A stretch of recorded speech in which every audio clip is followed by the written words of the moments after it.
I lost my husband Robert when my son Gregory was only 12 years old. Robert had a massive heart attack at his office. One moment he was there, and the next, he was gone. Just like that. One phone call and my entire world fell apart. If you're listening to this story right now, drop a comment below and tell me where you are listening this from.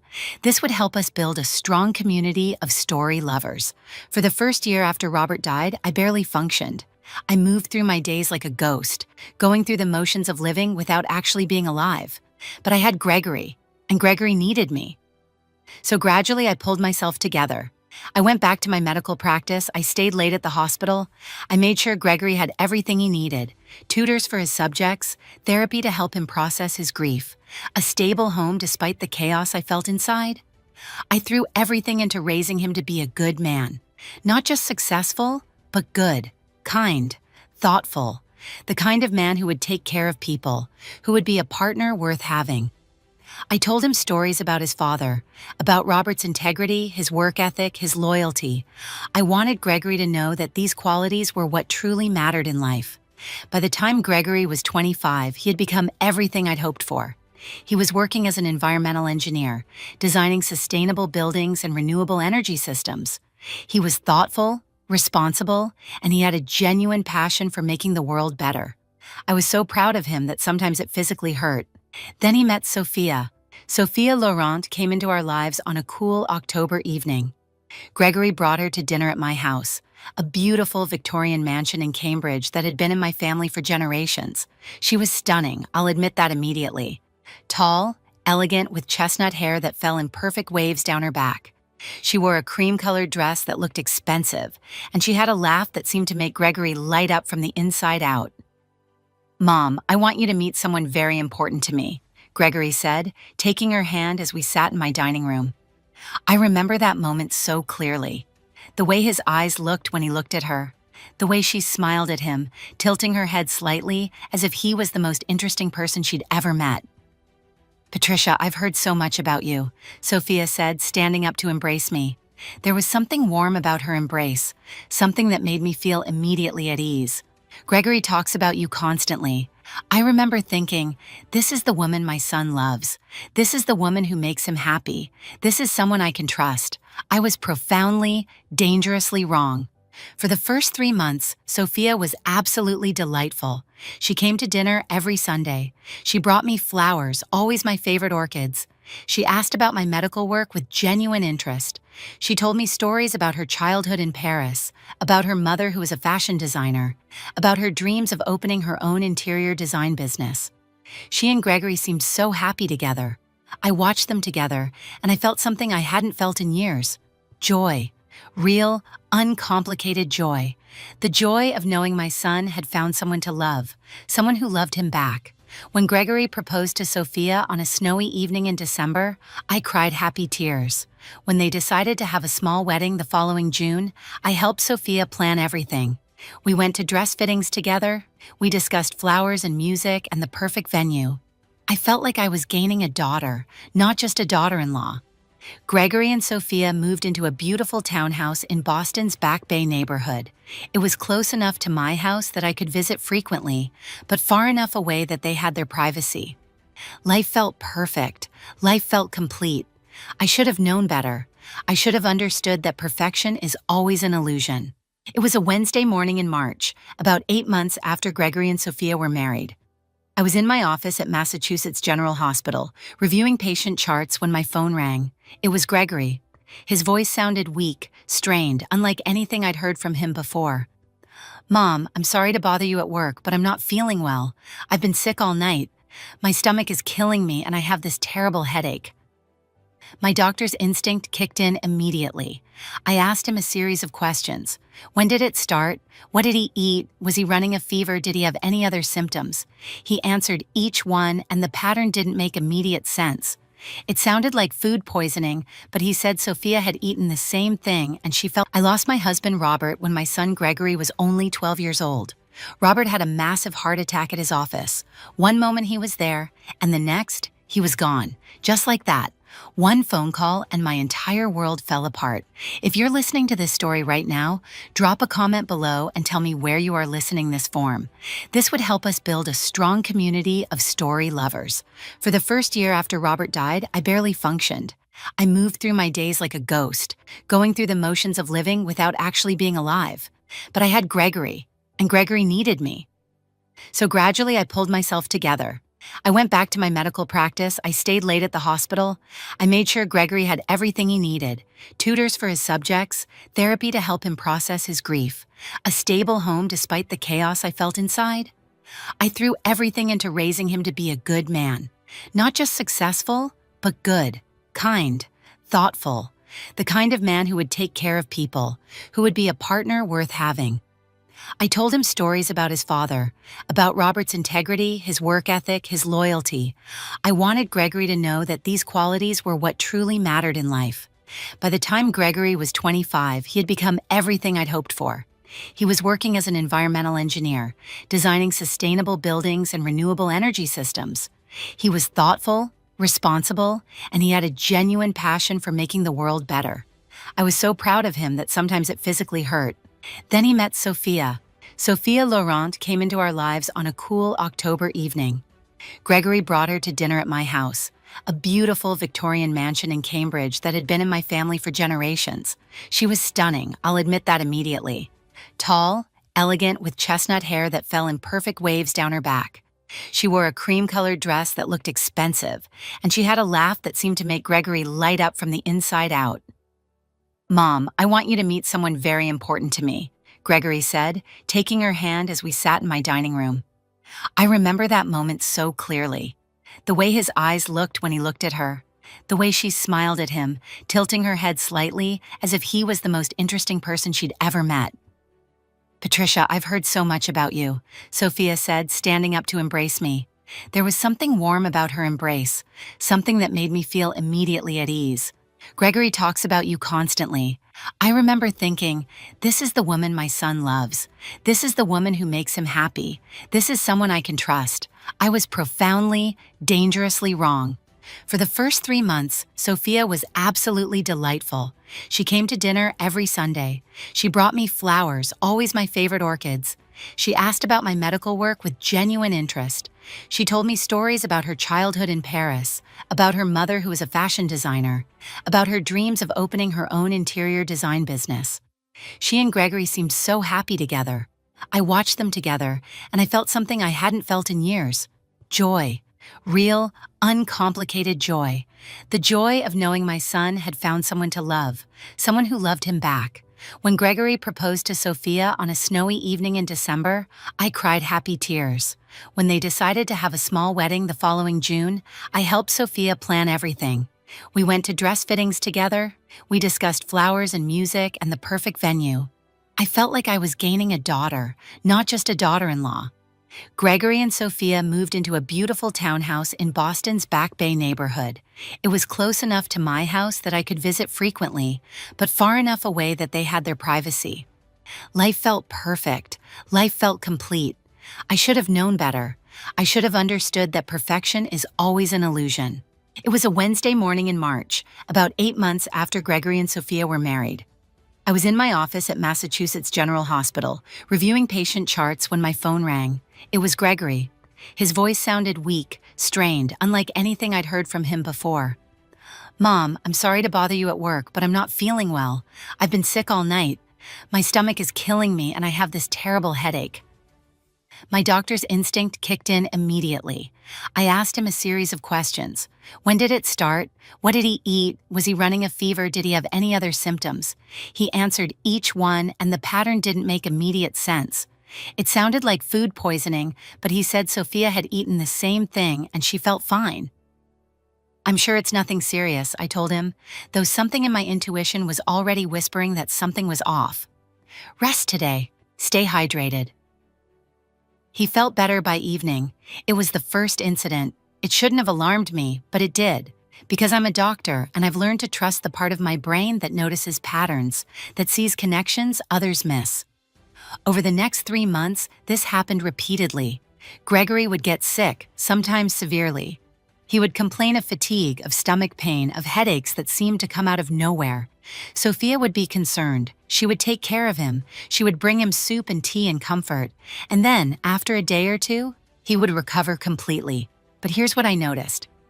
He always got sick after eating food that Sophia had prepared specifically for him. Food that I didn't eat, that Sophia didn't eat.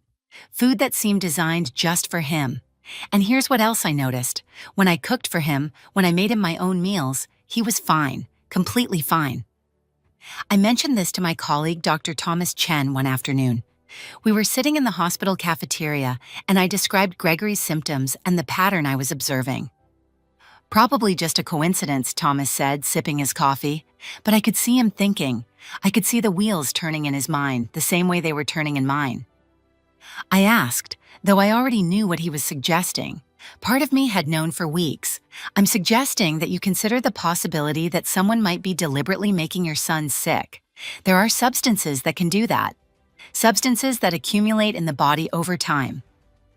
I set down my coffee cup. My hand was shaking. You're talking about poisoning, I said quietly. I'm talking about the possibility, Thomas corrected. I'm not saying it's happening, but I'm saying it's possible. And if it is happening, you need to know. I didn't sleep that night. I lay in bed staring at the ceiling, thinking about my son, thinking about Sophia's perfect smile, her warm embraces, her genuine seeming concern when Gregory was ill. Could she really be poisoning him? The idea seemed insane. Sophia had no reason to harm Gregory. She loved him. She was devoted to him. She had everything she could possibly want: a successful husband, a beautiful home, a mother-in-law who adored her. Unless she wanted more. The next morning, I did something I'm not proud of. I called Gregory and asked him to meet me for lunch, but I asked him to tell Sophia he was working late instead. When he arrived at the restaurant, confused about why I'd asked him to lie, I took a deep breath and told him everything. Gregory, I need you to listen to me very carefully. I think something might be happening. I laid out the pattern I'd observed, the illnesses, always after eating Sophia's food, the fact that I never got sick, the recovery time, the headaches that came and went. Gregory listened, his face growing paler as I spoke. Mom, you're not suggesting that that she would hurt me intentionally. That's not possible. I know it sounds insane, I said quietly, but I need you to help me figure out if this is really what's happening. Oh, Patricia, she said, quickly hiding the vial behind her back. I didn't hear you come in. I asked, my voice colder than ice. She smiled, but her eyes were wary. The vial in your hand. Sophia's smile froze. For a moment, her mask slipped completely.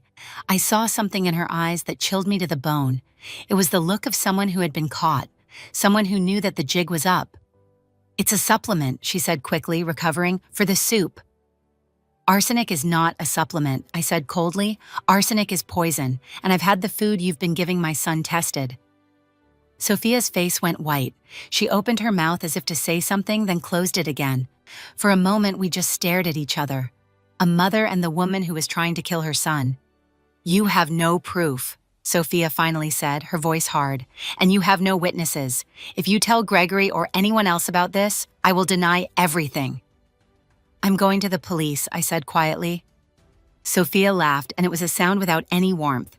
That I'm poisoning my husband based on your mother's intuition? That your doctor friend tested some soup and found something?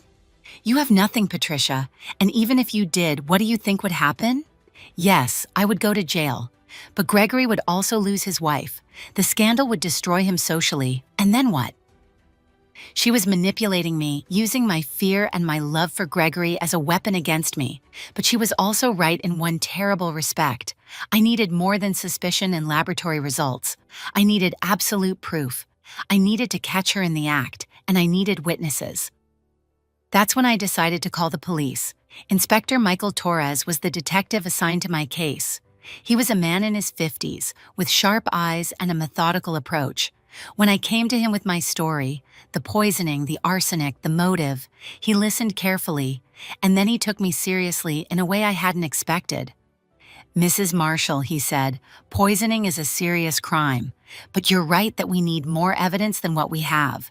Inspector Torres and I spent hours planning. He asked me detailed questions about Sophia's routine, about when she cooked, about when Gregory was home. We discussed the best way to gather evidence without alerting Sophia to our investigation. "Here's what I'm thinking," Torres said. "We install a hidden camera in your son's kitchen. High-definition 4K resolution. We position it so it captures the counters where she prepares food. We record everything. When she poisons the food, we get it on video." I asked. "He'll have to know." "Yes," Torres agreed. "Yeah, he needs to know." I sat down with Gregory and told him everything. Not just the suspicion, but the certainty. Not just the possibility, but the proof. I showed him the lab results. I showed him the insurance policy documentation. I explained the pattern of his illnesses, the pattern of recovery when he ate food I had prepared. I told him about the vial I had seen in Sophia's hands. Gregory didn't say anything for a long time. He just stared at the documents, as if looking at them long enough might make them say something different. "This can't be real," he finally whispered. "Sophia loves me. We just got married. We were planning to have children." "Money," I said, as gently as I could. Gregory's face crumpled. Tears started streaming down his face, and I moved to hold him. He let me embrace him, and I felt his entire body shake with the force of his grief. "I trusted her," he said into my shoulder. "I know," I whispered, "and that's not your fault. That's not a weakness. It's one of the beautiful things about you, your ability to love, to trust. She used that against you." Inspector Torres installed the cameras in Gregory's kitchen while Sophia was at work. They were small, professional-grade devices that captured crystal-clear video. Torres showed me how to access the footage remotely from my home computer. "Starting tomorrow," Torres explained, "you let everything proceed normally. Your son goes to work, his wife prepares his meals. We record everything." I asked. Torres smiled grimly. "We're going to make her think she's winning." For the next week, I watched the footage from the kitchen camera. I watched Sophia prepare meals for Gregory, and I watched her poison them, again and again, with methodical precision. She would pull out the vial. She would carefully measure the liquid into a glass or a bowl or a pot. She would stir it in, sometimes adding herbs to mask the taste. And then she would smile to herself, that cold, calculating smile, as if she was imagining Gregory dying, imagining herself inheriting his money. Each time I watched the footage, I felt my heart break a little more. Not for Sophia, she had lost any claim to my sympathy, but for Gregory, for the woman he thought he loved, who was nothing but a lie. After a week of gathering evidence, I told Gregory that I was going to accelerate the plan. I told him that I was going to announce to Sophia that I was changing my will, that I was going to donate the majority of my estate, my house, my savings, my investments, to a charitable foundation for underprivileged medical students. Gregory asked. "Because," I explained, "if Sophia thinks the money is slipping away, she'll panic. She'll accelerate her plan. She'll want to move faster before we can change anything. And when she panics, she'll make mistakes." That evening, I came to Gregory's house for dinner. Sophia was in the kitchen, and I spoke loudly enough for her to hear me. "Gregory, I've been thinking about my will," I said. "I've decided that I want to leave the majority of my estate to a foundation for medical students who come from underprivileged backgrounds." I saw Sophia pause in the kitchen. I saw her hand freeze mid-motion. I saw her turn to look at me, and I saw the calculation in her eyes. "That's wonderful, Mom," Gregory said, playing along perfectly. "I've already scheduled an appointment with my lawyer," I continued. "I'll be changing the documents next week." I watched Sophia's face. I watched as the mask of the perfect wife began to crack, just slightly, just enough for me to see the panic underneath.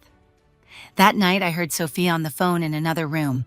Her voice was frantic, urgent, desperate in a way I had never heard before. "We need to move now," she hissed. "We can't wait anymore. She's giving everything away. We need to do this before the will is changed." I heard Gregory's voice respond calmly. "I understand." "I need to make sure," Sophia said, and her voice was cold as ice. "I need to make sure that he dies before she changes the will. I need to give him a larger dose, something that will make it look like a heart attack or a stroke." I felt sick. She was planning to increase the poison. She was planning to kill my son within the next 10 days. I immediately called Inspector Torres. "We need to move now," I told him. "She's going to kill him." Torres's voice was calm, but I could hear the urgency underneath. "Okay, Mrs. Marshall, here's what we're going to do. We're going to accelerate the timeline. Tomorrow night, your son is going to eat the dinner his wife prepares. He's going to pretend to be poisoned." The next evening, I sat in my home office watching the feed from the hidden camera in Gregory's kitchen. Sophia was preparing a special dinner, a dinner that she clearly intended to be the lethal dose. I watched as she pulled out the vial and poured 3 times the normal amount into a pot of soup. I watched as she stirred it carefully, as she smiled to herself with satisfaction. My hands were shaking. My son was about to eat poison. Gregory came home from work. Sophia greeted him with a kiss and led him to the dining room. She served him a bowl of soup, the poisoned soup. She served herself a clean bowl from a different pot. "I made this especially for you, my love," she said, and her voice was like honey. Gregory looked at me through the camera, looked directly at where he knew the camera was hidden, and then he took a spoonful of the soup. He chewed, he swallowed, and then, after about 30 seconds, he put down his spoon. "This is delicious," he said, "but I'm feeling a bit strange." I watched as Sophia leaned forward, her eyes gleaming with something that wasn't concern. She said softly. "Just a dull ache," Gregory said. He pressed his hand to his temple. "And my stomach feels weird." Sophia smiled. It was the smile of a predator watching its prey fall into a trap. Gregory's performance became more convincing. He complained of dizziness. He pushed the bowl away. He stood up from the table and swayed slightly, as if he was about to fall. Sophia asked, and there was no concern in her voice. There was only anticipation. Gregory staggered toward the couch, and then he collapsed. He fell onto the cushions, his body going limp. His breathing became shallow. From the camera angle, it looked like he had lost consciousness. For a moment, there was complete silence in the house, and then I watched Sophia do something that proved beyond any doubt her guilt. She leaned over Gregory's motionless body. She placed her hand on his chest, checking his heartbeat, and then she smiled. That smile said everything. That smile was the smile of a woman who believed she had successfully murdered her husband. That smile was the smile of someone who thought she had won. At that exact moment, there was a knock on the door. Inspector Torres and 3 officers entered the house, their badges clearly visible. I watched as Sophia's face went white. I watched as the mask crumbled completely, revealing the monster underneath. Inspector Torres had coordinated with Boston Medical Center to stage the next part of the plan. Gregory was taken to the hospital, not because he was actually poisoned, but because we needed to set up the final trap. We needed Sophia to believe he was dead.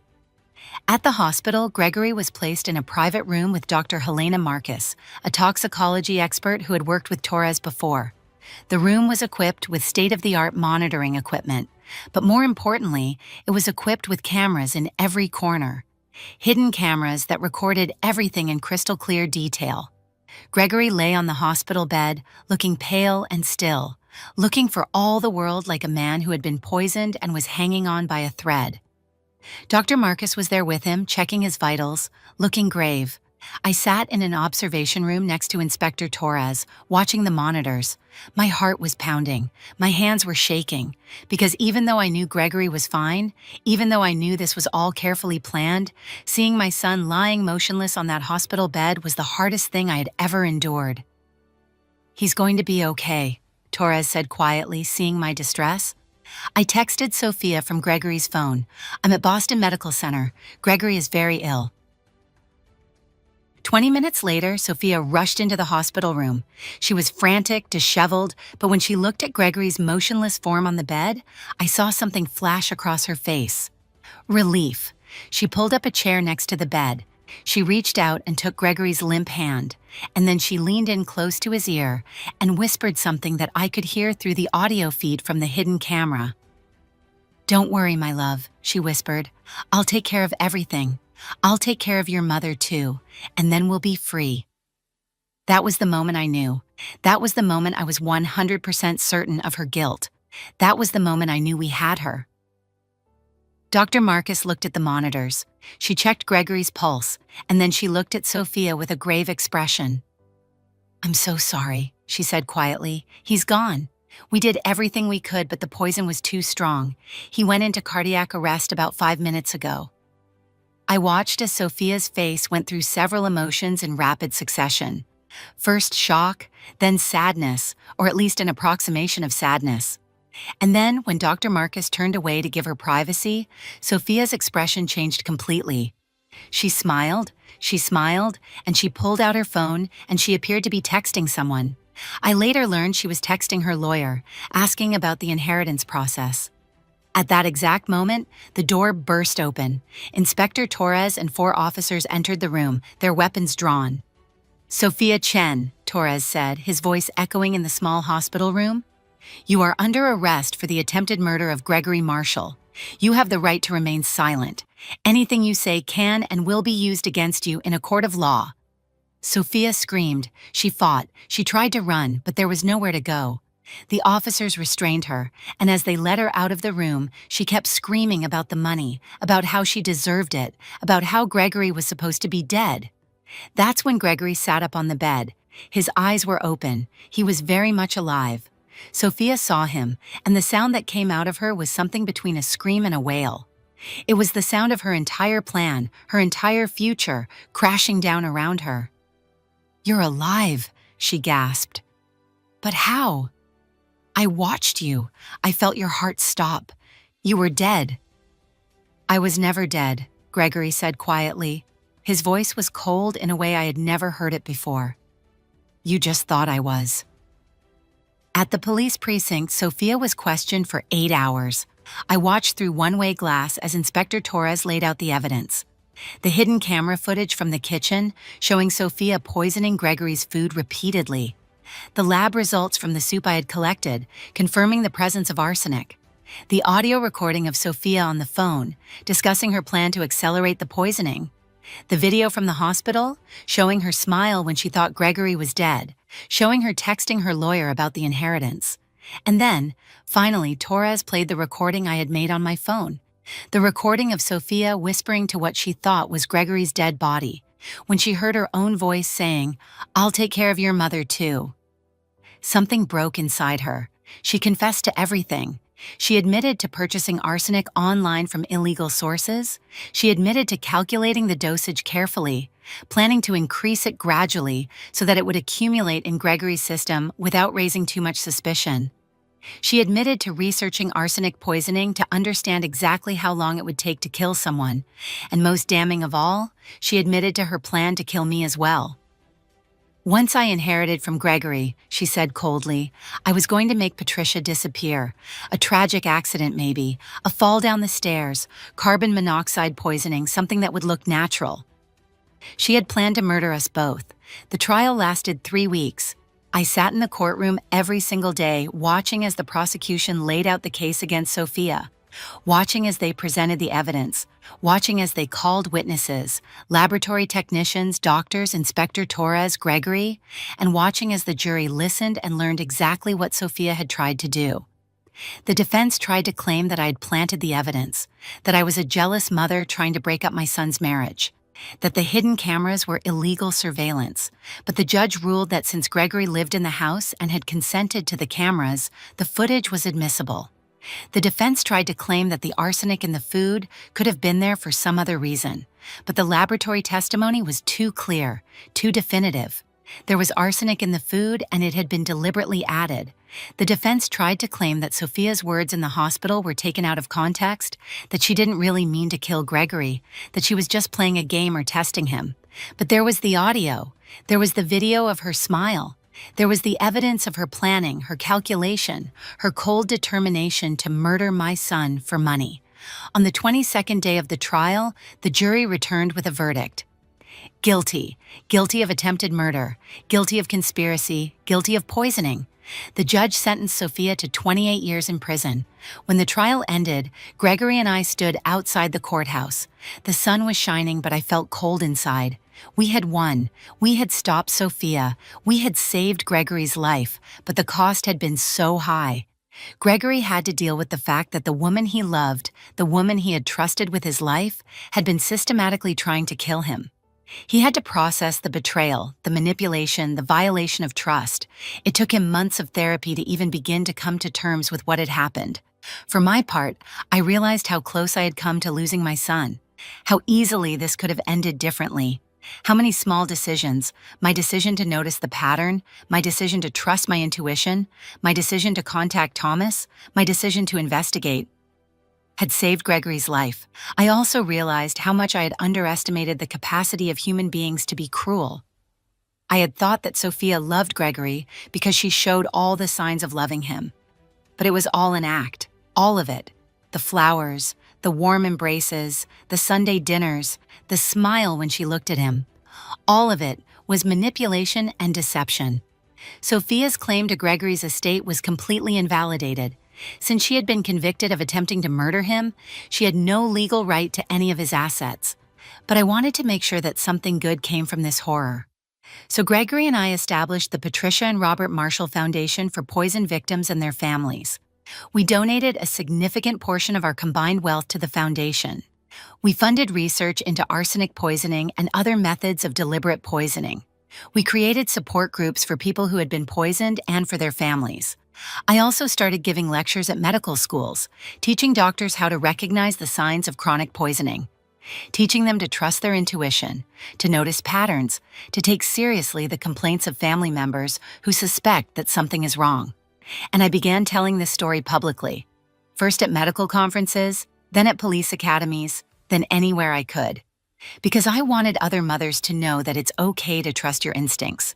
I wanted other people to understand that poisoning is a real crime, a real danger, and that it can happen to anyone in any family, no matter how perfect everything looks on the surface. A year after Sophia's conviction, Gregory and I sat in my house, the house where my husband had raised Gregory, the house where I had raised Gregory to be a good man, the house that Sophia had tried to steal. I asked him. We had asked each other this question many times in the past year. Better, he said. Some days are harder than others, but I'm getting there. I'm starting to remember who I was before Sophia, and I'm starting to believe that I can trust people again. Not everyone, but people. That's all I could ask for, I told him. Mom, he said, I want to thank you. I know I've said it 1,000 times, but I need to say it again. If you hadn't noticed the pattern, if you hadn't trusted your instincts, if you hadn't been brave enough to investigate, I would be dead. We would both be dead. I reached over and took his hand. That's what mothers do, I said. We protect our children, we notice things, we trust our instincts. We do whatever it takes to keep the people we love safe. That's not something I did because I'm special. If you're listening to this story and you suspect that someone in your life is poisoning you or someone you love, I want to tell you something. Trust your instincts. Your body knows things that your mind hasn't figured out yet. If you keep getting sick after eating food prepared by one person, if you feel fine when eating food prepared by someone else, if there's a pattern you can't explain, don't ignore it. Go to a doctor, get tested, contact the police. Do whatever you need to do to protect yourself and the people you love. And if you're a mother or a father or a sibling or a friend, and you notice something odd about a loved one's health, don't dismiss it. Don't assume it's just stress or a virus or something that will go away on its own. Ask questions. Pay attention. Be willing to look at the people you love with clear eyes and see them for who they really are, not who you want them to be. Because sometimes the most dangerous people in our lives are the ones we love the most, the ones we trust the most, the ones who have the easiest access to us. This is Patricia Marshall. This is my story. This is the story of how a mother became a detective and saved her son's life. And this is my plea to all of you. Trust yourself.